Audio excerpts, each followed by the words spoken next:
स्वागत है आप सभी का।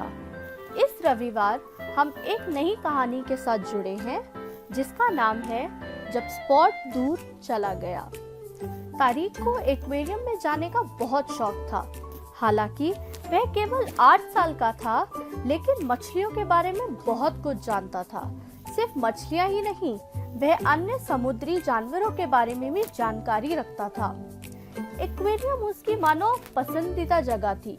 वह बड़ी मछलियों से लेकर छोटी मछलियां, रंगीन और विदेशी मछलियों देखकर वहां घंटों बिता सकता था। तारिक समुद्र के पास रहता था, इसलिए वह अक्सर समुद्र के किनारे जाकर डॉल्फिन को समुद्र से बाहर कूदते देखता था और वह उसकी गति से चकित था, जिसके साथ केकड़े लहरों से रेंगते थे और खुद रेत में दफन कर देते थे तैरते हुए।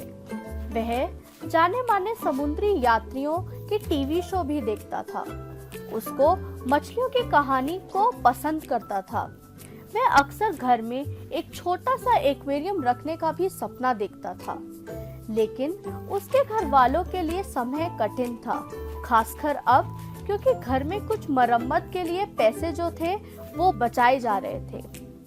अपने माता पिता से एक मछली घर और पालतू मछली के लिए नहीं पूछा। फिर एक दिन उसके चाचा अहमद उससे मिलने विदेश से आए। वे कई उपहार लेकर आए। उन्होंने तारिक के साथ बहुत समय बिताया और उन्हें यह देखकर गर्व हुआ कि तारिक के पास विभिन्न मछलियां और उनके आवास और आहार के बारे में जानकारी थी। चाचा अहमद के जाने के एक दिन पहले वे तारिक के घर आए।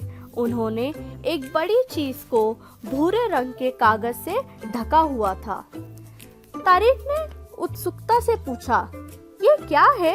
चाचा अहमद ने कहा, आहा, ये आपके लिए एक सरप्राइज है। हम इसको अभी खोलेंगे और मुझे आशा है कि आप इसको पसंद करेंगे।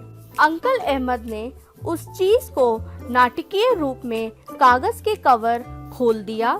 तारिक ने अपनी सांसें रोक ली। वह एक गोल कांच का कटोरा था जिसमें 2 सुनहरी मछलियां थी। तारिक की खुशी का कोई ठिकाना नहीं था। वह अपने चाचा को गले लगाया और उसकी आंखें नम हो गई और उसने उनका धन्यवाद किया। तारिक ने सुनहरी मछली की देखभाल करने के तरीके, उन्हें क्या खिलाना है, मछली के कटोरों को कैसे निकालना है, यह सब पढ़ा। उसने अपने पिता से मछली खाना खरीदने के लिए कुछ पैसे भी मांगे और उसको जाने के लिए तेजी से बाजार की ओर दौड़ा। उस रात उसने मछलियों को खाना खिलाया और हंसते हुए देखा। जिस तरह से सुनहरी मछली अपने मुंह को खाना और सांस लेने के लिए करती थी, उसने उसकी नकल करते हुए अपने परिवार वालों को भी हंसाया। वह हर सुबह उत्साह से जगता था और उसका पहला विचार अपने नए पालतू मछलियों के लिए हुआ करता था और वह अपनी 2 प्यारी मछलियों को बधाई देने की ओर दौड़ा।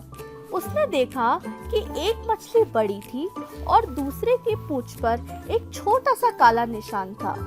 उसने बड़ी को गोल्डी का नाम दिया और निशान वाली मछली को स्पॉट का नाम दिया। हर रात और सुबह उसे अपनी मछलियों को खिलाने और उन्हें तैरते और खेलते हुए देखकर बहुत खुश होता था। समय के साथ तारिक ने अपनी मछलियों के कटोरों को एक छोटे खिलौने के पौधे और चट्टानों और रंगीन पत्थरों से सजाने का फैसला किया, जिससे उसने गुफाओं और दरारों को बनाने की व्यवस्था की गई। मछलियों के साथ गोल्डी और स्पॉट को गुफाओं के अंदर और बाहर जाने के मार्गों में तैरना पसंद था। तारिक को उनकी हरकतें देखकर बहुत अच्छा लगता था। एक दिन जब तारिक अपनी मछली को खिलाने के लिए गया, तो उसने देखा कि स्पॉट थोड़ा सुस्त लग रहा था।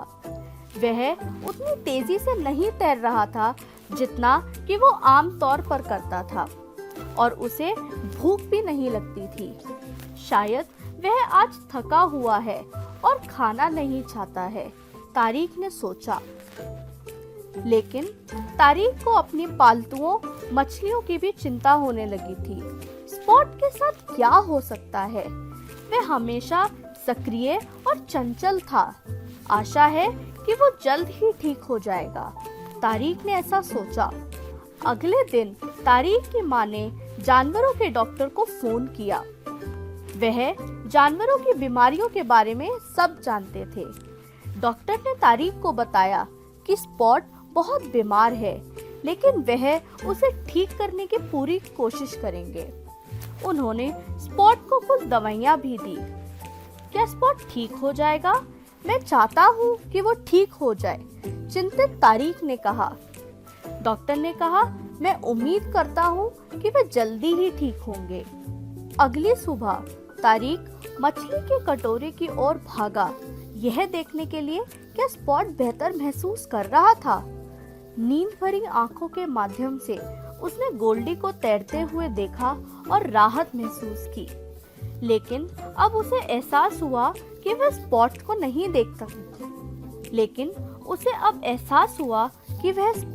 देख सकता। उसने बारीकी से देखा और कटोरे के ऊपर स्पॉट को पाया। स्पॉट तैरने या सांस लेने के लिए दिखाई नहीं दिया। तारिक ने जल्दी से उसे एक जाल से बाहर निकाला और उसे सहलाते और धीरे से उसके मुंह के पास सांस देने की भी कोशिश करी। उसके बाद भी स्पॉट ने उसको कोई जवाब नहीं दिया। तारिक अपने माता पिता के पास आकर रोने लगा। उन्होंने यह भी देखने की कोशिश करी क्या वह स्पॉट को दोबारा जीवित कर सकते थे, लेकिन स्पॉट मर चुका था। तारिक को विश्वास नहीं हो रहा था कि क्या हुआ था। उसका एक मछली मित्र चला गया था। उसे क्या हुआ होगा? उसको क्यों हुआ होगा? और गोल्डी कैसा महसूस कर रहा है? गोल्डी अकेले तैर रहा है और अपने साथी की तलाश कर रहा है। तारिक बहुत दुखी था और उसकी आंखें कई बार नम हो गई। वह अभी भी नियमित रूप से गोल्डी की देखभाल कर रहा था। हालांकि वह मछली टैंक की ओर नहीं भाग रहा था जैसे वो पहले जाया करता था। लेकिन उन्होंने गोल्डी को देखने के लिए मछली के टैंक के पास अधिक समय बिताया। आशा है कि गोल्डी को कुछ नहीं होगा, उसने सोचा। तारिक गोल्डी को खाना खिला रहा था, लेकिन स्पॉट को नहीं भूल सका। लेकिन स्पॉट क्यों चला गया? वह रोया। स्पॉट बीमार था और हालांकि डॉक्टर ने अपनी पूरी कोशिश करी, कुछ बीमारियों का इलाज करना मुश्किल होता है। उसके पिता ने कहा, क्या गोल्डी भी अब बीमार हो जाएगा, मर जाएगा और मुझे छोड़ देगा? तारिक ने पूछा। नहीं, जरूरी नहीं है। अगर गोल्डी अच्छी तरीके से स्वस्थ है तो वह जीवित रहेगा, उसकी माँ ने कहा। तारिक ने फिर से रोना शुरू करते हुए कहा, क्या ऐसा इसलिए हुआ क्योंकि स्पॉट की अच्छी देखभाल नहीं हुई? क्या ये मेरी गलती है कि वह बीमार हो गया? बिल्कुल नहीं, उसकी माँ ने तारिक को गले लगाते हुए कहा। आपने स्पॉट का अच्छा ख्याल रखा है। याद है आप उसे किस तरह से खाना खिलाते थे और इन हफ्तों में टैंक को साफ किया करते थे। आप अपनी मछली दोस्तों को कभी नहीं भूले और स्पॉट को पता था कि आप उसकी कितनी परवाह करते हैं। यह आपकी गलती नहीं है, वह बीमार हो गया और मर गया। क्या आपको लगता है कि स्पॉट को ये सब पता होगा?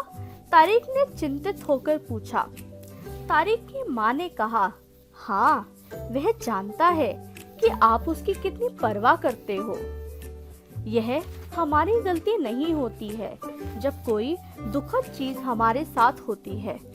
जानवरों और लोगों कभी कभी बहुत बीमार हो सकते हैं और हम हमेशा नहीं जान सकते हैं क्यों। यहाँ तक कि डॉक्टर भी पता नहीं लगा सकते हैं। कुछ दिनों बाद चाचा अहमद ने विदेश से फोन करा यह पूछने के लिए कि मछलियाँ कैसी थी। तारिक ने आंसू बहाते हुए उनको सब कुछ बताया कि क्या हुआ था।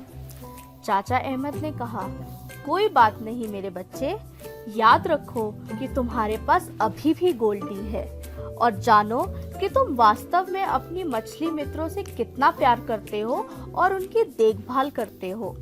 अगले महीने जब हम आएंगे, हम गोल्डी के लिए एक और मित्र की साथी की चुनेंगे और उसे चाचा अहमद की अगली यात्रा का बेसब्री से इंतजार था, ताकि वह एक और साथी गोल्डी के लिए ला सके।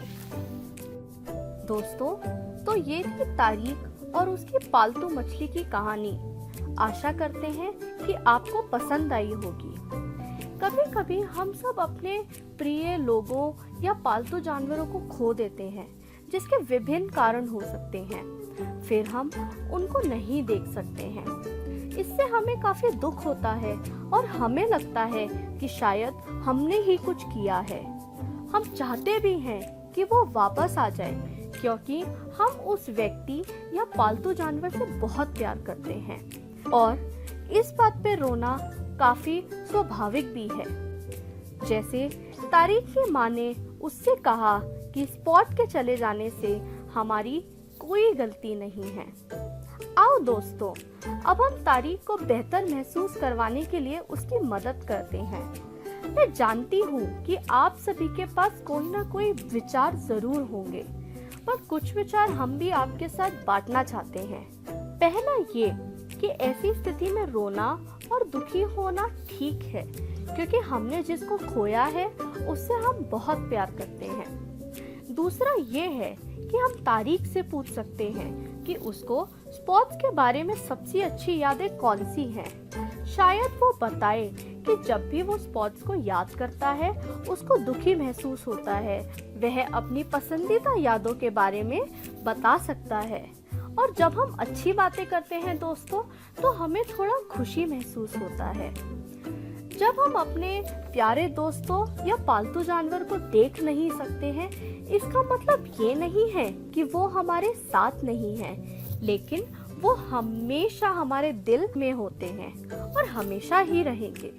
शायद इस वक्त वो भगवान के साथ हो सकते हैं, शायद वो आसमान में एक सितारा की तरह है, शायद वो एक पेड़ बन गए हैं, शायद वो एक फूल के रूप में हमें देख रहे हैं। और जब स्पॉट्स तारिक को देख रहा होगा तो वह उसको बोलेगा, ए दोस्त, हमने बहुत अच्छा समय बिताया है तुम्हारे साथ और गोल्डी के साथ, और मैं तुम्हें यह बताना चाहता हूँ कि तुमने मेरी बहुत अच्छी देखभाल करी है। तुम मुझे जितना प्यार करते थे, मैं उम्मीद करता हूँ उतना ही प्यार तुम बाकी की जो मछलियाँ आएंगी गोल्डी के साथ उनको भी दोगे। मुझे पता है कि तुम उसका वैसा ही देखभाल करोगे जैसा तुम मेरा करते थे। और जब भी तुम्हें उदासी महसूस हो तो तुम उनके साथ बिताया हुआ अच्छे समय को याद करो। हम आपसे दोबारा मिलेंगे अगले हफ्ते इसी दिन संडे को 11 बजे अपनी एक नई कहानी के साथ, और हम आशा करते हैं कि आप अपने दोस्तों और घर वालों को भी बताएंगे इन कहानियों के बारे में। धन्यवाद।